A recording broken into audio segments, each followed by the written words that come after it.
এবার FIFA র্যাঙ্কিংয়েও 7 up ছুঁয়েছে Brazil. নতুন র্যাঙ্কিংয়ে 7 নম্বরে চলে গেছে দলটি। এদিকে ফিফা র্যাঙ্কিংয়ে আবারও উন্নতি করলো আর্জেন্টিনা, ফ্রান্সকে টপকে উপরে উঠল আলবিসেলেস্তেরা। শীর্ষ 5-এ আছে পর্তুগাল, ইংল্যান্ড। ফিফার শীর্ষ 10 দল নিয়ে বিস্তারিত থাকছে প্রতিবেদনে।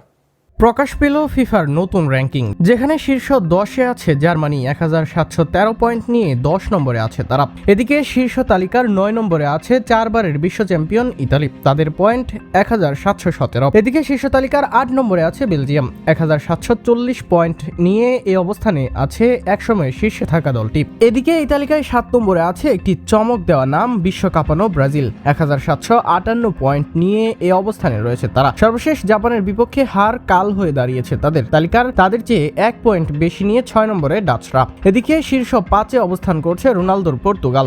সাম্প্রতিক সময় দারুণ ছন্দে আছে দলটি। তালিকার 4-এ অবস্থান করছে ব্রিটিশরা। 2 নম্বরে থেকে 3 নম্বরে চলে এসেছে ফ্রান্স, আর 3 নম্বর থেকে শীর্ষ 2-এ বিশ্ব চ্যাম্পিয়ন আর্জেন্টিনা। তাদের উপরে থাকা একমাত্র দল স্পেন 1880 পয়েন্ট নিয়ে শীর্ষ অবস্থানে তারা। এই তালিকায় সবচেয়ে আশ্চর্যজনক অবস্থান ব্রাজিলের 7 নম্বরে থাকা। অন্যদিকে স্বাভাবিকভাবে আবারও শীর্ষ স্থান ধরার দিকে যাচ্ছে স্কালোনির আর্জেন্টিনা।